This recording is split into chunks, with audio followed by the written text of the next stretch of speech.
मौजूद आहियूं करमपुर बरसां नापरकोट थाने जे ॻोठ मीरल खान जाफरी में ॻोठ मीरल खान जाफरी जा ॻोठाणा नापरकोट पुलिस खिलाफ़ सरापा एहतिजाज आहिनि।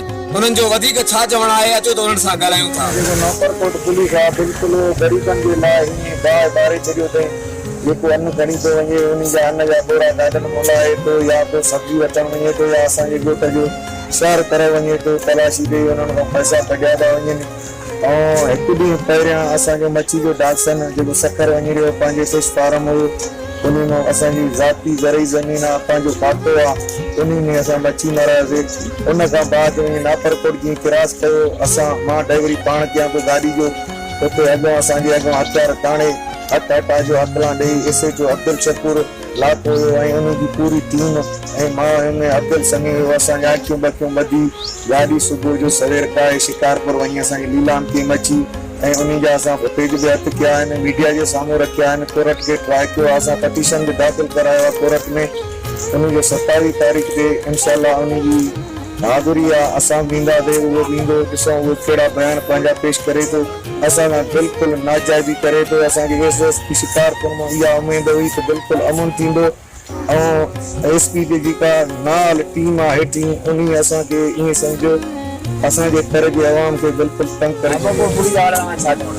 पर असां कल्ह जेको मच्छी कई हुई पिया सखर एस अब्दुल शकूर लाखे हिते नापरकोट जे घर में असां सूरत ॿ गाॾियूं आहे। हिकु गाॾी असांजी सखर हली वई छॾे ॾिने, ॿी गाॾी मोटाए मां जांच करे तव्हांखे छॾियां थो। उन खां पोइ असांखे अची लाकअप में विधे, असांखे ख़बर ई न पई त असांजी गाॾी काहे आहे ऐं मार्केट ते वञी मच्छी खपाए जेको 56 माण्हू उन जा असां हे फोटो ते हथ कया आहिनि, ॾिसी सघो था। हे पुलिस वारा बीठा आहिनि, मच्छी तुरी तव्हां हे ॾिसी सघो था, हे ॾिसो हे साबुत में असां वटि। ऐं हे जेको हुते बिल वरिते अब्दुल शकूर लाखो ई लिखियल आहे, बिल उन जे नाले ते एस एच जे नाले ते बिल ठहियल आहे। ऐं ॿिए नंबर ते असां हे कोर्ट में वञी पटिशन बि दाख़िल कराई आहे, जेको 27 तारीख़ ते हाज़िरी रखियल अथव। ऐं असांखे आला अमलदारनि खां इहा घुर कयूं था त असां सां इंसाफ़ कयो वञे।